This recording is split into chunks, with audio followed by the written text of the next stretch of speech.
नमस्कार, mountain prime न्यूजमा स्वागत छ। म प्रमिला खतिवडा। नमस्कार, म सचिता बुढाथोकी। सुरुमा अहिलेसम्मका मुख्य समाचार। मुलुकको राजनीति अस्थिर भइरहँदा जनताद्वारा नेतृत्व तहसँग समस्या समाधानको अपेक्षा, तर जनभेलामा गरिने टिप्पणी हलुका नभई जनभावना समेट्ने खालको हुनुपर्नेमा जोड। राजनीतिक गतिरोधका बीच दलहरूमा एजेन्डा स्थापित गर्ने होडबाजी। प्रतिनिधि सभा विघटनपछि संविधानमा उठेको सवालमा समेत कांग्रेस मौन रहनु आश्चर्यजनक। विप्लव समूहलाई वार्तामा ल्याएर शान्तिपूर्ण राजनीतितर्फ दौडाउन पहल गरिरहेको प्रधानमन्त्री ओलीको भनाई। सरकारको प्रयास थाहा पाएर कतिपयलाई छटपटी भएको टिप्पणी। प्रदेश एकका मुख्यमन्त्री शेरधन राई विरुद्ध प्रदेश सभामा अविश्वासको प्रस्ताव पेश। अविश्वासको प्रस्तावमाथि फागुन 20 गतेदेखि छलफल हुने। मेलन्ची खानेपानीको सुरुङमा आजदेखि पानी पठाएर परीक्षण गरिने। खानेपानी मन्त्री मणि थापाको उपस्थितिमा सुरुङमा पानी पठाइने। सैनिकको लादिएसँगै म्यानमारमा तनाव जारी। प्रजातन्त्रको पुनर्बहाली माग गर्दै जनता सडकमा। आन्दोलनका क्रममा 3 जनाको मृत्यु। अन्तर्राष्ट्रिय समुदायद्वारा चर्को आलोचना। र इङ्ग्लिस प्रिमियर लिग फुटबलमा म्यानचेस्टर सिटीको जित। सिटीसँग आर्सेनल 1-0 गोल अन्तरले पराजित। सिटीको जितमा रहिम स्टर्लिङको निर्णायक गोल।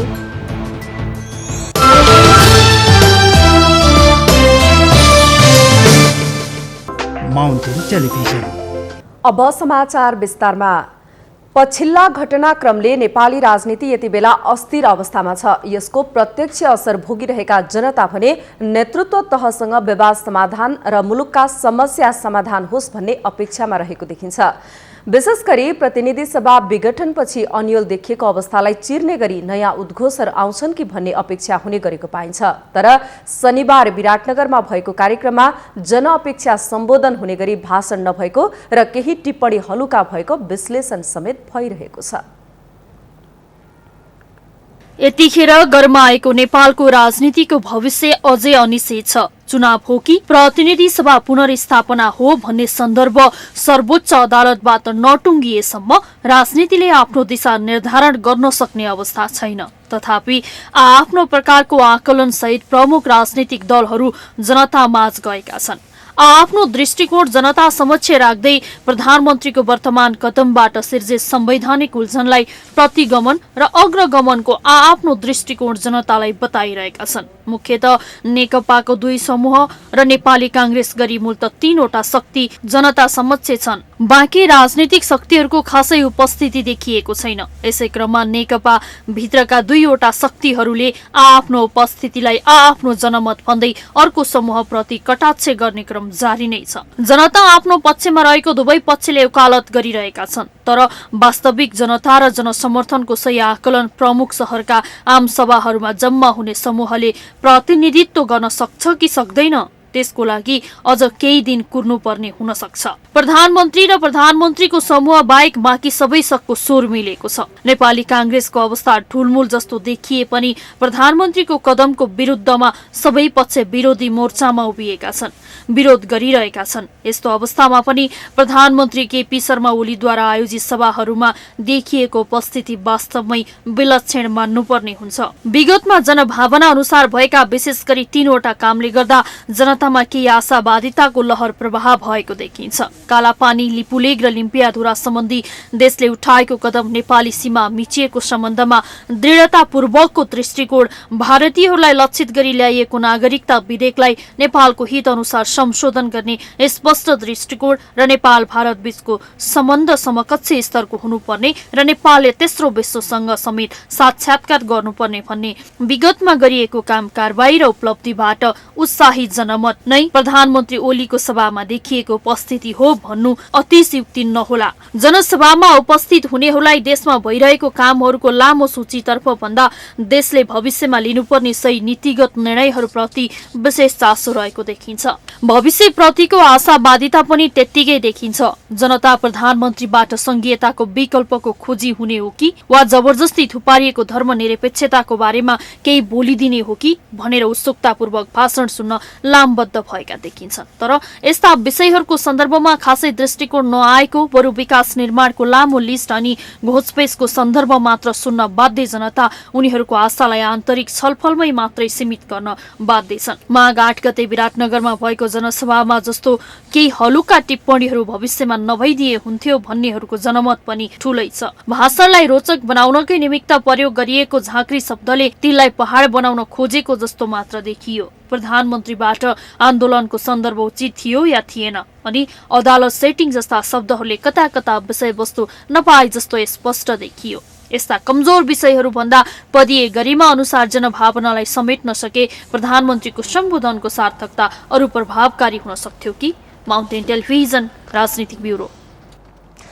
प्रतिनिधि सभा विघटनपछि यति बेला दलहरूबीचको अन्तर्द्वन्द्व बढिरहेको छ। आफ्ना राजनैतिक एजेन्डा स्थापित गर्नको लागि नेकपाका दुई पक्षमा एक अर्का विरुद्ध सडक प्रदर्शनदेखि भाषणबाजीको श्रृङ्खलामा होमिएका छन्।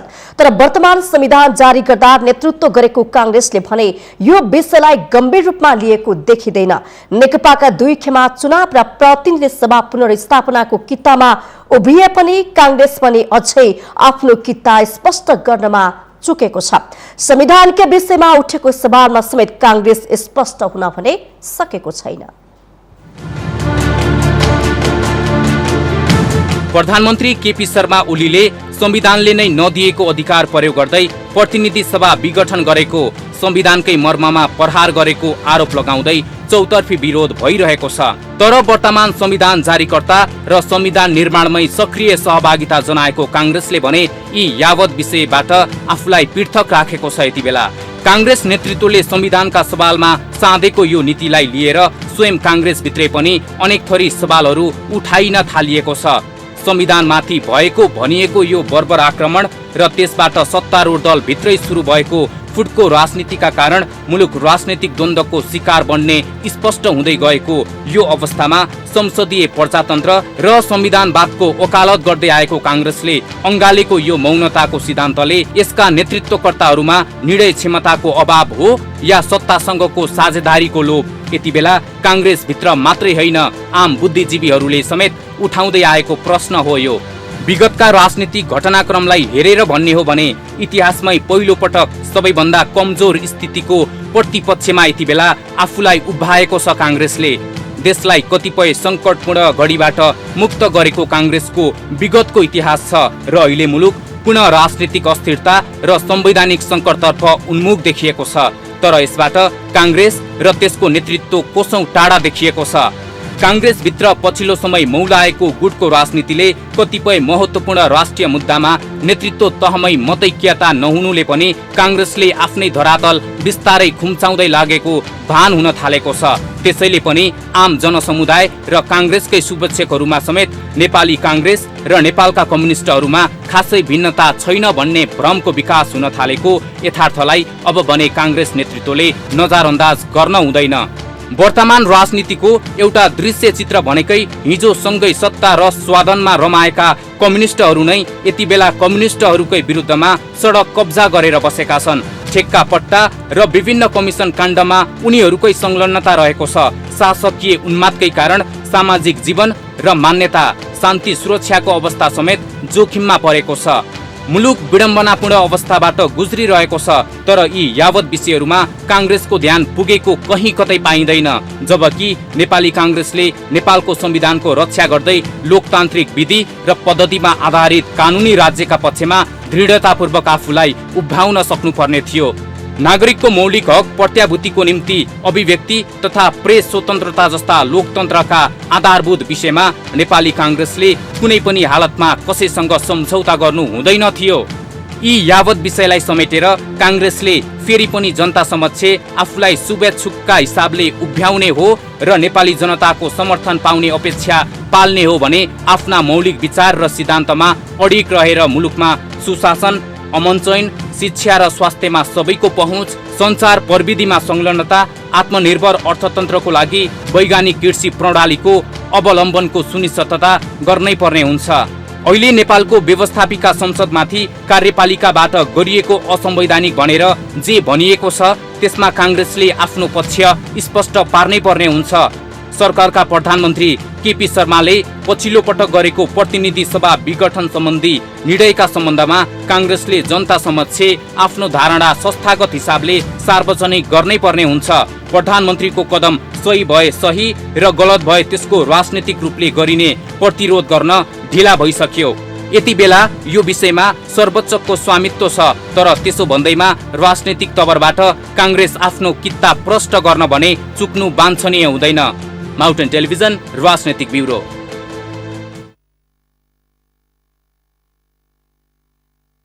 राजनीति गरिरहेको विप्लव समूहले सरकारसँग वार्ता गर्न सकारात्मक हुँदा अन्य राजनैतिक दललाई मन नपरेको टिप्पणी गर्नुभएको छ। आइतबार 5औं इन्द्रदह पर्यटन उत्सवलाई सम्बोधन गर्दै प्रधानमन्त्री ओलीले व्यवस्थाको विरोधमा हतियार उठाइरहेको विप्लव समूहका नेता विप्लवले सरकारसँग वार्ता गरी समाधानमा जान्छौं भनेर वक्तव्य निकालेपछि कतिपयलाई आतंक छाएको बताउनु भएको हो। विप्लव समूहले वार्ता गर्ने भएपछि उक्त समूहलाई प्रयोग गर्न चाहनेहरूमा छटपटी भएको पनि प्रधानमन्त्री ओलीले बताउनुभयो। पृथकतावादको कुरा गरिरहेको सीके राउत पृथकतावाद छोडेर राष्ट्रिय राजनीतिको मूलधारमा आउँदा पनि अरूलाई छटपटी भएको प्रधानमन्त्री ओलीको भनाइ छ। समाधानमा जान्छौं भनेर वक्तव्य निकालेछन्, कतिपयलाई आतंक छायो। विप्लवलाई प्रयोग गरौँला कि भनेको त वार्ता गरेर समस्या समाधान गर्छु पो भन्न थाले। यो त देश त साँच्चै हरेक हिसाबले अगाडि बढ्छै क्या हो।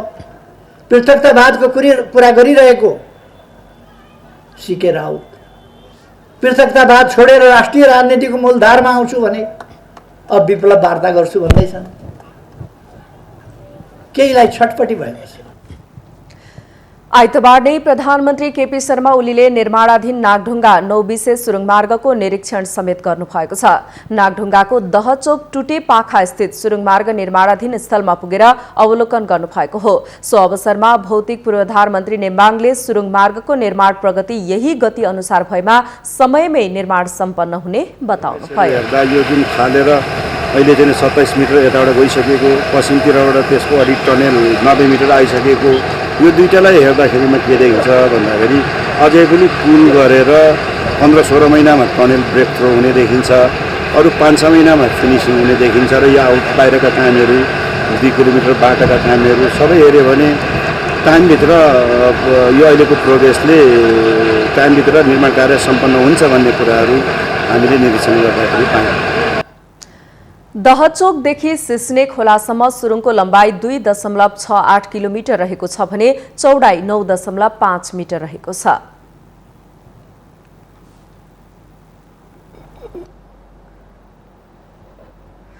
नेकपाको दाहाल नेपाल पक्षका 2 अध्यक्ष पुष्पकमल दाहाल प्रचण्ड र माधव कुमार नेपाल बीच सहमति भएको छ। सो पक्षका 2 अध्यक्ष बीच पार्टी कमिटी एवं जनता संगठनको रिक्त स्थान तथा एकीकरणमा आधा भागभण्डा गर्ने सहमति भएको हो। त्यसैगरी पार्टी कमिटी एवं जनवर्गीय संगठनको स्थिति, रिक्त स्थान पूर्ति एवं एकीकरणका लागि मापदण्ड तथा आधारहरूमा 2 अध्यक्षहरूले हस्ताक्षर गर्नु भएको छ। यो मापदण्ड अनुसार नेकपाको कमिटीहरूमा अब दुवै पक्षको 50-50% सहभागिता हुनेछ। प्रदेश र जिल्लाका इन्चार्ज, सह इन्चार्ज एवं पार्टी कमिटीहरू तथा जनसंगठनका पदाधिकारीहरूमा जुन पक्षबाट रिक्त भएको हो त्यही पक्षबाट पूर्ति गरिने सहमति भएको छ। त्यसो गर्दा सामान्यता 50% हुने गरी मिलाउने मापदण्डमा उल्लेख गरिएको छ। यस्तै पार्टी कमिटीहरू तथा जनवर्गीय संगठनका विभिन्न तहमा पदाधिकारी तथा सदस्यहरूमा कमिटीको कुल सदस्य संख्यामा पनि 50-50% हुने गरी विशेष व्यवस्था गर्ने सहमति भएको छ।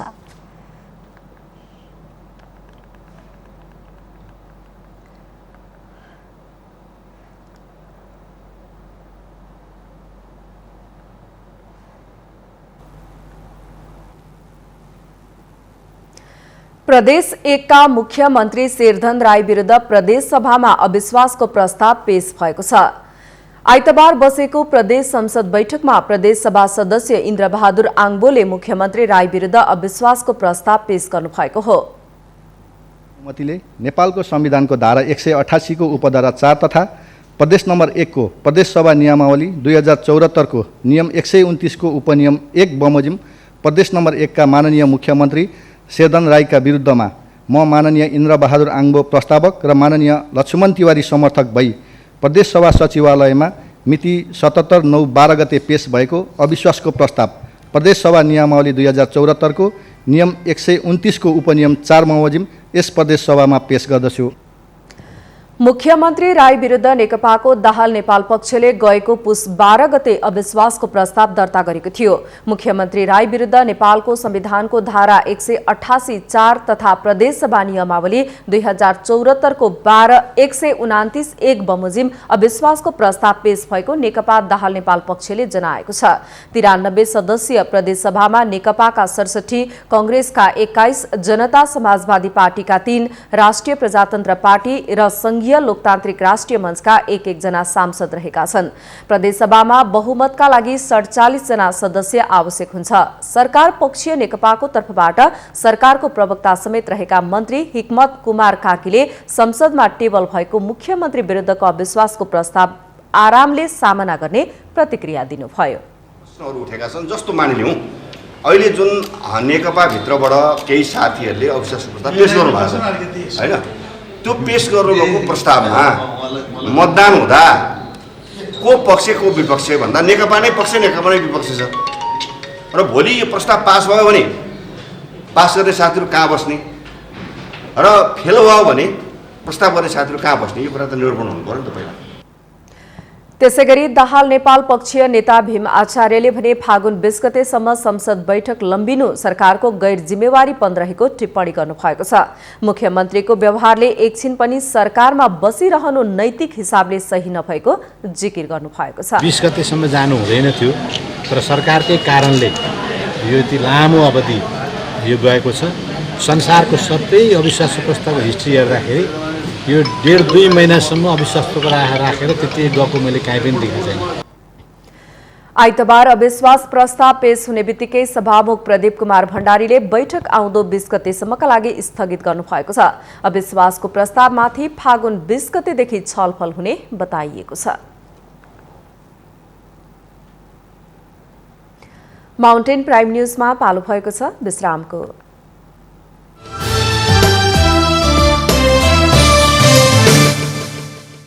माउन्टेन टेलिभिजन विश्रामपछि स्वागत छ। अब बाँकी समाचार। नेपालमा कोरोना विरुद्धको 10 लाख मात्रा खोप भित्रिएको छ। सरकारले खोप आएको लागि गरेको सघन फलस्वरूप आइतबार थप्न लाख डोज पनि आइपुगेको छ। अक्सफोर्ड विश्वविद्यालय निर्माण गरेको सो खोप भारतको सेरम इन्स्टिच्युट इन्डियाले उत्पादन गरेको हो। पूर्व भुक्तानी गर्दै सरकारले खरिद गरेको लाख डोज मध्ये 10 लाख डोज खोप पहिलो चरण नेपाल आइपुगेको छ। टेकु स्थित चिस्यान केन्द्रमा भण्डारण गरिने भएको यसअघि 5 लाख डोज आयात गरेर नेपालले अभियान सञ्चालन गरेको छ र थप खोप आयात भए अभियान थप तीव्र गरिने पनि जनाइएको छ।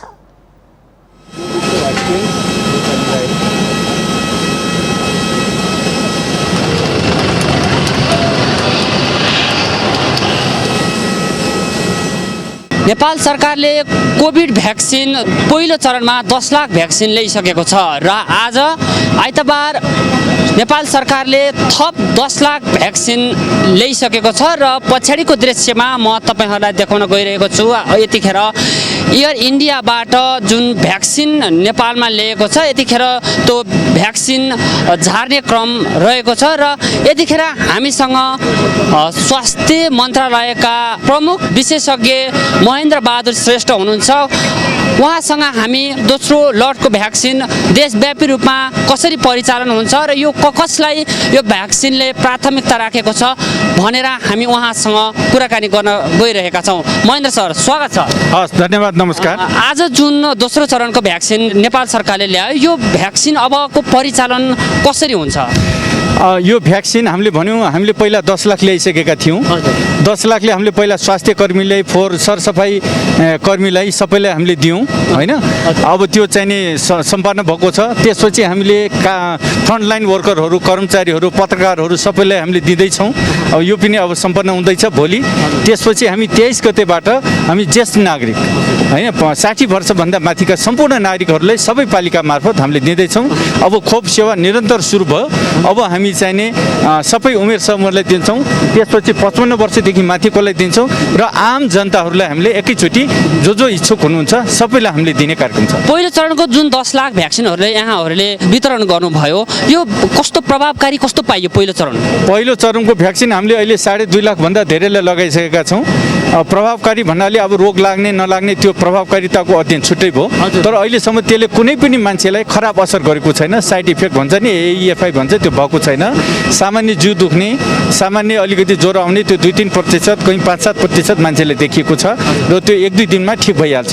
त्यसकारण यो नितान्त सुरक्षित र संसारभरि एकदमै प्रयोग गरिएको नितान्त प्रभावकारी भ्याक्सिन हो र म सम्पूर्ण दाजुभाइ दिदीबहिनीलाई तपाईँको यो माउन्टेन टेलिभिजन मार्फत म के अनुरोध गर्छु भने यो भ्याक्सिन लगाउँ, सबैले लगाउँ, उत्साहपूर्वक तरिकाले लगाउँ।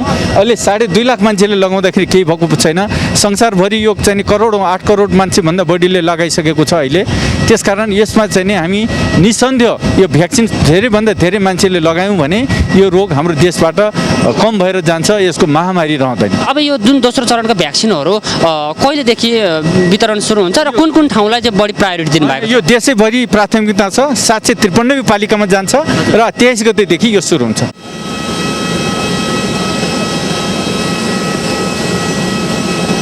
सरकारले दोस्रो चरणको जुन खोप ल्याएको छ यो प्रभावकारी रूपमा परिचालन हुनु यतिखेर अत्यन्तै आवश्यक छ। विश्वव्यापी रूपमा फैलिएको कोरोना भाइरस सरकारले एक किसिमको यो स्वागतयोग्य काम पनि गरेको छ।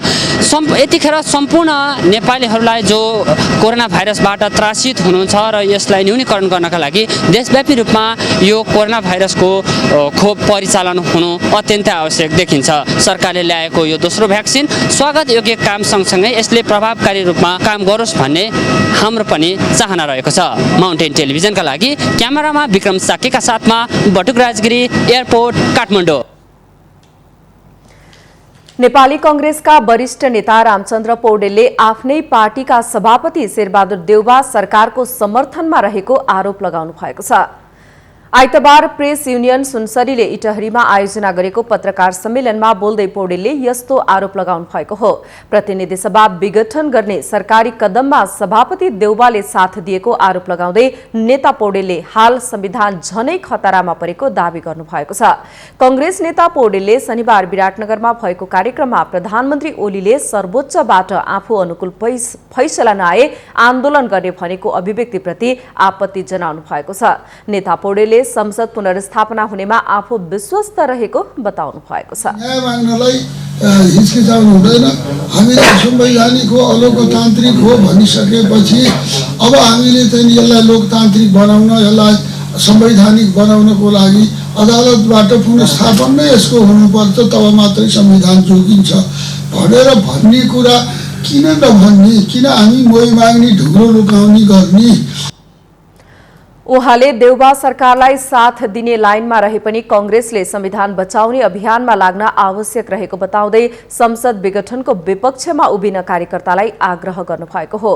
यस्तै उहाँले प्रदेश सरकार विरुद्ध आएको अविश्वासको प्रस्ताव विरुद्धमा समेत सभापति देउबा मौन बसेको भन्दै असन्तुष्टि व्यक्त गर्नुभयो।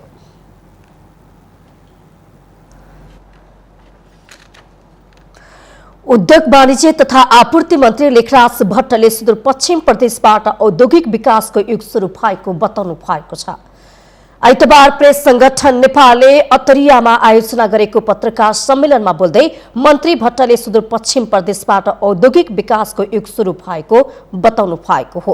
प्रधानमन्त्री केपी शर्मा ओली सोमबार कञ्चनपुरको दैजी छेला औद्योगिक क्षेत्रको शिलान्यास गर्न आउने जानकारी दिँदै उद्योग मन्त्री भट्टले सुखी नेपाली समृद्ध नेपालको नारालाई कार्यान्वयन गर्न देशभर औद्योगिक क्षेत्रहरूको शिलान्यास गर्ने कार्यक्रम रहेको बताउनु भएको छ। 9 अर्ब रुपियाँको लागतमा 5 वर्षभित्र निर्माण सम्पन्न हुने गरी दैजी छेला औद्योगिक क्षेत्रको निर्माण हुन लागेको मन्त्री भट्टको भनाइ छ। दर्शनलाई यो कार्यान्वयनमा लैजान हामीले देशलाई औद्योगिकरणतिर नलगिकन देश आर्थिक समृद्धितिर जान सक्दैन। त्यो भएर पनि अहिले हामीले यो सधैँ पूर्वबाट हुन्थ्यो भने अहिले हामीले दैवी छेला औद्योगिक क्षेत्रलाई त्यहाँबाट शिलान्यास पश्चिमबाट गर्ने भनेर भोलिको तयारी गरेका छौँ। निर्माणाधीन गेटा मेडिकल कलेजलाई सुदूरपश्चिमकै मेडिकल विश्वविद्यालयको रूपमा विकास गर्न लागि उहाँको भनाइ छ। मन्त्री भट्टले तोकेकै समयमा निर्वाचन हुने पनि दावी गर्नुभयो।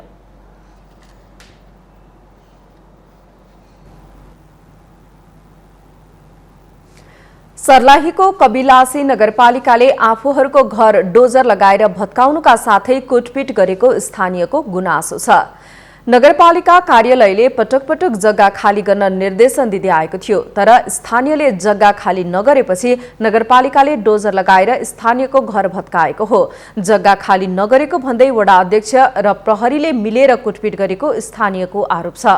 अन्य ठाउँमा आफूहरूलाई व्यवस्थापन नगरी बल प्रयोग गरी घर भत्काएर बिचल्ली बनाएको स्थानीयको गुनासो छ।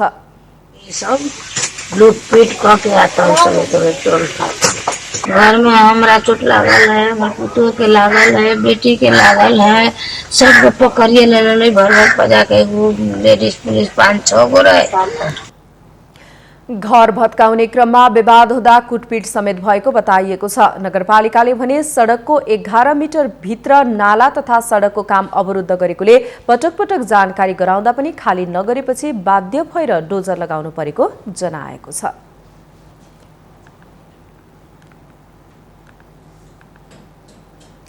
माउन्टेन प्राइम न्यूजमा पुनः पालो भएको छ विश्रामको।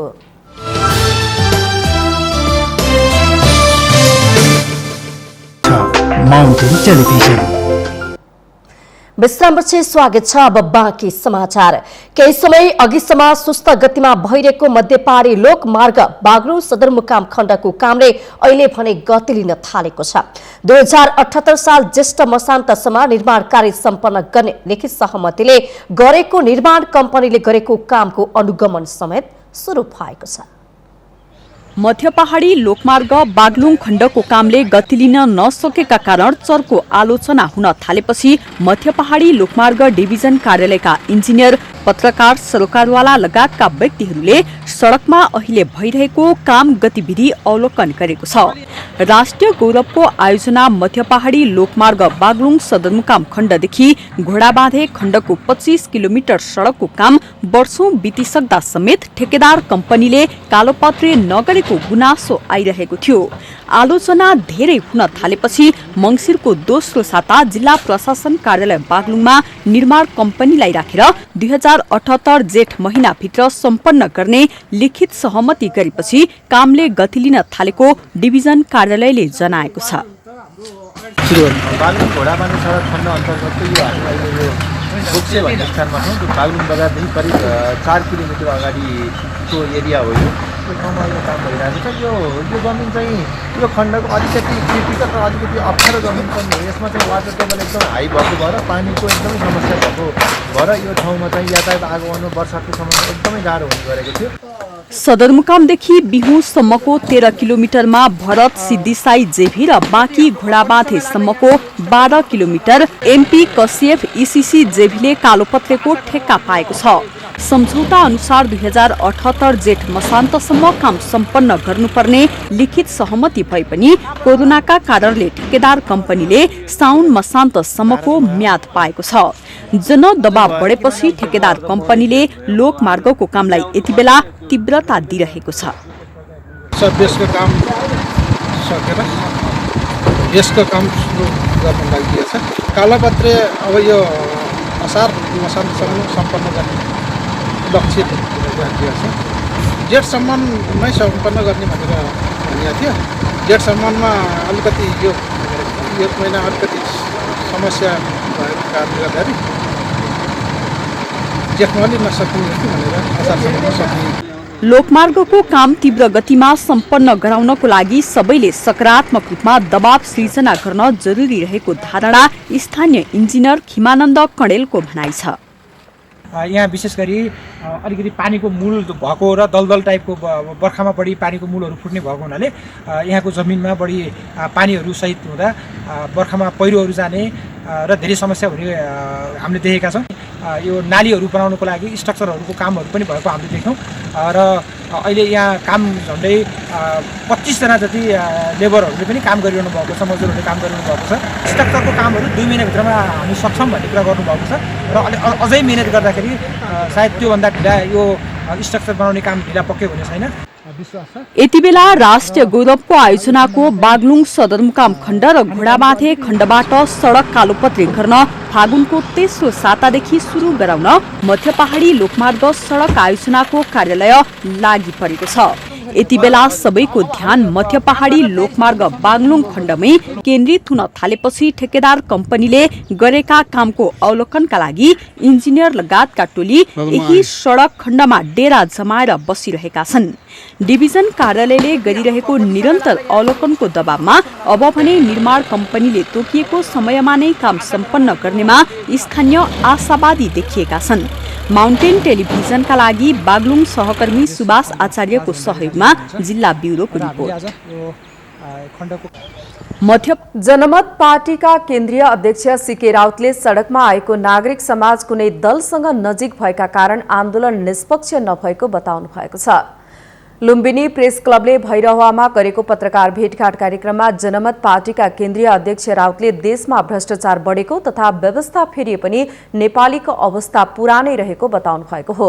विभिन्न किसिमका राजनीतिक हस्तक्षेपको कारण देश नै संकटमा फँसेको उहाँको भनाइ छ। दिइसकेका थियौं, त्यही पनि चलाउन सकेन, त्यही पनि देशको विकास गर्न सकेन, त्यही पनि भ्रष्टाचारले केही कारबाही हुन सकेन, त्यही पनि देशमा कुनै ल एन्ड अर्डर आउन सकेन भनेपछि अर्कोबाट अर्को सरकार बनाएर नै हामी के अपेक्षा गर्न सक्छौँ? वा अर्को कुनै व्यवस्था छ भने तपाईँ नै भन्नुहोस्, कुनै व्यवस्था त छैन। हामी कहाँ त बेस्ट व्यवस्था होइन, गणतन्त्र छँदैछ, सङ्घीय व्यवस्था छँदैछ, सबै कुरा हुँदाहुँदै अब चाहिँ हामीले गर्ने के त एउटा आम नागरिकले आज विवश भएर सोच्नुपर्ने कुरा के हो? हाम्रा 40 लाख युवाहरू अहिले पनि विदेशमा भोतारी राखेका छन्। दलीय राजनीतिलाई जतिसुकै गाली गरे पनि त्यसको विकल्प नभएको राउतको भनाइ छ। पछिल्लो राजनीतिक घटनाक्रममा प्रधानमन्त्री केपी ओली नजिक रहनुभएका नेता राउतले प्रधानमन्त्रीसँग सहकार्य भएमा आश्चर्य मान्न नहुने भनाइ राख्नुभयो। आफ्नो एजेन्डा मिल्ने जुनसुकै शक्तिहरूसँग सहकार्य गर्ने र निर्वाचन भएमा भाग लिन सकिने उहाँको भनाइ छ।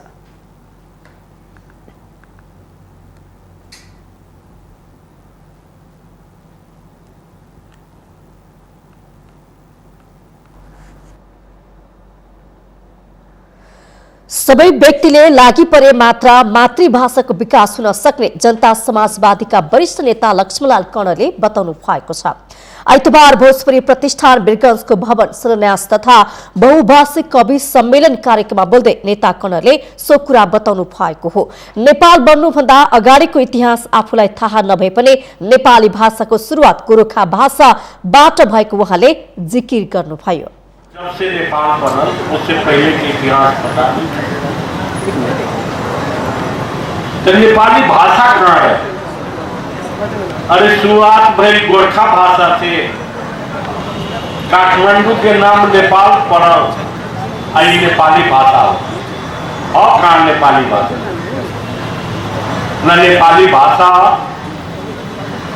तो गोरखा भाषा जीतल होकर भाषा यहाँ लागू।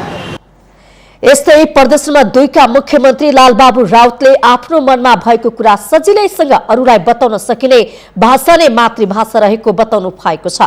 मातृभाषा विकासको लागि सबै मिलेर अगाडि बढाउन उहाँले आग्रह समेत गर्नुभयो। हमनी के जो संस्कृति बा ओकर हमनी के महत्व ना बुझन त के वो हमनी के बुझे कि हां भोजपुरी भाषा जहां 90% से ज्यादा लोग बोलेला और कम लोग बा जो लोग कोशिश करके बोलेला, तो बहुत सारा लोग चाहे जो भी जातीय समुदाय के लोग होके बड़ा आसानी से बोलेला। वीरगञ्ज महानगरपालिका ओडा नम्बर 8 गहुवामा रहेको भवन वीरगञ्ज महानगरपालिका नगर प्रमुख विजय कुमार सराउगीको अध्यक्षतामा शिलान्यास गरिएको हो।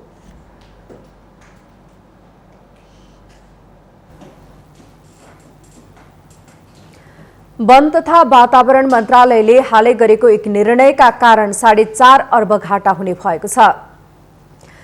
मन्त्रालयले हालै गरेको वैज्ञानिक वन व्यवस्थापन खारेजीका कारणले कार्बन व्यापारबाट मुलुकले प्राप्त गर्ने प्रक्षेपण गरिएको आम्दानीमा सीधा असर पर्ने देखिएको हो। यसको विकल्पमा वन व्यवस्थापनमा वैकल्पिक पद्धति अपनाउन नसके सरकारले कार्बन व्यापारबाट गर्दै आएको मुनाफामा असर पर्ने भएको हो। नेपालले तराई र भित्री मधेस र मध्य पहाडी भूभाग गरी 13 वटा जिल्लाका वनबाट कार्बन सञ्चित बिक्री गरेर प्रति टन 500 रुपैयाँमा बिक्री गर्दै आएको थियो। नेपालले सन् 2018 देखि 2028 सम्म झण्डै 3 करोड 40 लाख टन कार्बन सञ्चित गरी बिक्री गर्न भन्दै विश्व बैंकसँग सम्झौता गरेको थियो। यसमा सुधारिएको वन व्यवस्थापनका माध्यमबाट मात्रै करिब 1 करोड 90 लाख टन कार्बन सञ्चित गर्ने लक्ष्य लिएको र त्यसमध्ये 90 लाख टन कार्बन बेच्न सकिनेमा अहिले त्यो कार्यक्रम नै मन्त्रालयले खारेज गरिदिएको हो।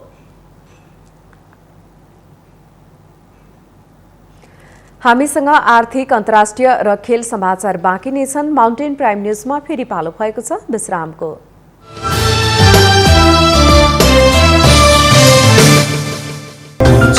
Mountain television. विश्रामपछि पुनः स्वागत छ। अब पालो आर्थिक समाचारको। 1100 अंक नजिक रहेको नेप्से परिसूचक केही समय यता नै 2600 बिन्दु कायम गर्दै शेयर बजारको इतिहासमा नयाँ रेकर्ड कायम गरेको छ। बजार बुलिश ट्रेन्डमा रहँदा आम लगानीकर्ताले मनग्गे कमाएका छन्। यो समयमा आम लगानीकर्ताको आकर्षणले नेपाली पुँजी बजारको भविष्य उज्जवल देखिएको छ। पछिल्लो समय शेयर बजार तीव्र गतिमा उकालो लागेको छ। नेप्से परिसूचक यति बेला 2600 को बिन्दुमा पुगेसँगै लगानीकर्ता समेत उत्साहित बनेका छन्। बढ्दो बैंकिङ तरलता, सहज तथा सस्तो शेयर कर्जा, बैंक तथा वित्तीय संस्था लगायत अन्य व्यावसायिक संस्थाको वित्तीय विवरण सकारात्मक आउनु बजारले नयाँ उचाइ लिने कारण रहेका छन्। यो सँगै नेपाल राष्ट्र बैंकले जारी गरेको मौद्रिक नीतिको अर्धवार्षिक समीक्षाले पनि पुँजी बजारमा आम लगानीकर्ताको मनोबल उच्च बनाउने काम गरेकाले पनि पुँजी बजारमा आम सर्वसाधारणको लगानीको आकर्षण बढ्दो छ। एउटा लङ टर्मको लागि बनाइएको नीतिहरूले छैनिकमा भएका एक्टिभिटिजहरूलाई चाहिँ मूल्याङ्कन गर्नु हुँदैन, केही समय हेर्नुपर्छ भन्ने हिसाबबाट चाहिँ मौद्रिक नीतिको समीक्षा गरिएको छ। त्यसले गर्दाखेरि पुँजी बजारलाई एउटा राहतको अनुभव हामीले गरेका छौँ। किन भन्दाखेरि पहिलाका मौद्रिक नीति समीक्षामा चाहिँ भएका नीतिहरूलाई चाहिँ फेरबदल गरिने र मार्केटलाई चाहिँ असर गर्ने कुराहरू अथवा मार्केटलाई असर अथवा इफेक्ट गर्ने कुराहरूलाई चाहिँ गरिन्थ्यो भने यो मौद्रिक नीतिले चाहिँ आम लगानीकर्ताहरूको मनोबल उच्च बनाउने काम गरेको छ। बजार बुलिश ट्रेन्डमा जाने लगानीकर्ताको मनोविज्ञान, एनआरएनको आकर्षण, कोरोनाको कारण अन्य लगानीयोग्य क्षेत्रमा सर्वसाधारणको लगानी सुनिश्चित नदेखिएको कारण पनि शेयर बजारको उकालो यात्रा भएको छ। झण्डै 8 दशकदेखिको शेयर बजारमा ठूलो फड्को मारिरहेको अवस्थामा उत्पादनमूलक क्षेत्रमा शेयर कारोबार हुन आवश्यक रहेको ब्रोकर संघका पूर्व अध्यक्ष भरत राणाभाट बताउनुहुन्छ। दिनदिनै चाहिँ जति नयाँ आइपिओहरू आइरहेछन् त्यसमा चाहिँ रेकर्ड ब्रेक गरे जस्तै ती मान्छेहरू अल्टिमेटली चाहिँ सेकेन्डरी मार्केटमा चाहिँ आउनु नै पर्ने हुन्छ र त्यो अहिले पछिल्लो यो निफ्राको चाहिँ आइपिओ लिस्टिङ भएपछि चाहिँ त्यो बजारमा चाहिँ त्यसको फ्लो चाहिँ यति धेरै चाहिँ इन्भेस्टरको चाहिँ नयाँ इन्भेस्टर फ्लो चाहिँ यति धेरै बढिरहेछ कि एउटा ब्रोकरमा तपाईँको दिनमा केही नभयो भने 200 जना जति त तपाईँको भिजिटरहरू नै हुन्छन् र तपाईँको अनलाइनबाट चाहिँ यो केवाइसी भरेर पठाउनेहरूको चाहिँ रेसियो हेर्यो भने अहिले चाहिँ धेरै चाहिँ बढेको देखिन्छ। बैंकमा तरलता सँगसँगै बैंकले कम ब्याज दिन थालेपछि पछिल्लो समय बैंक तथा वित्तीय संस्थामा राखेको रकम समेत शेयर बजारमा आएको विश्लेषण भइरहेको छ। शेयर बजारमा जोखिम बढी भए पनि लगानी गर्न थाल्दा नेप्सेले नयाँ रेकर्ड बनाउँदै अगाडि बढेको हो। शेयर बजार अझै उचाइमा पुग्नको लागि नेपाल स्टक एक्सचेन्ज, धितोपत्र बोर्ड र अर्थ मन्त्रालयको भूमिका नीति नियम परिमार्जन गर्न आवश्यक छ।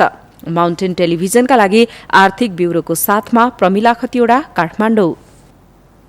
अब पालो अन्तर्राष्ट्रिय समाचारको। तपाईं हेर्दै हुनुहुन्छ माउन्टेन टेलिभिजन। माउन्टेन प्राइम न्यूजको अन्त्यमा अहिलेसम्मका मुख्य समाचार पुनः एकपटक।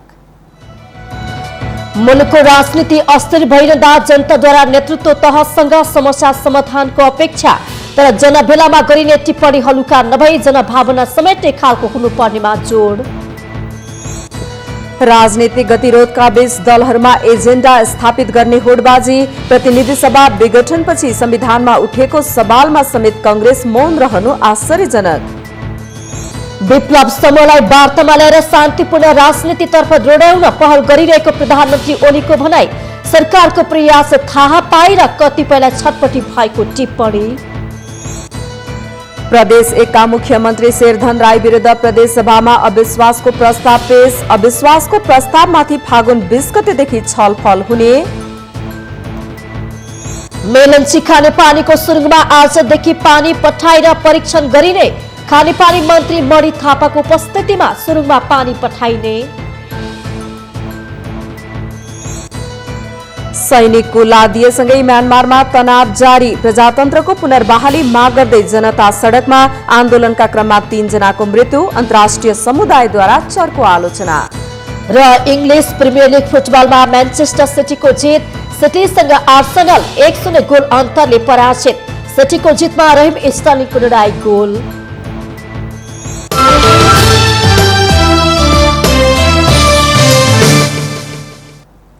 माउन्टेन प्राइम न्यूज अहिलेलाई सकियो। सत्य तथ्य र निष्पक्ष समाचारको लागि हेर्दै रहनुहोला माउन्टेन टेलिभिजन।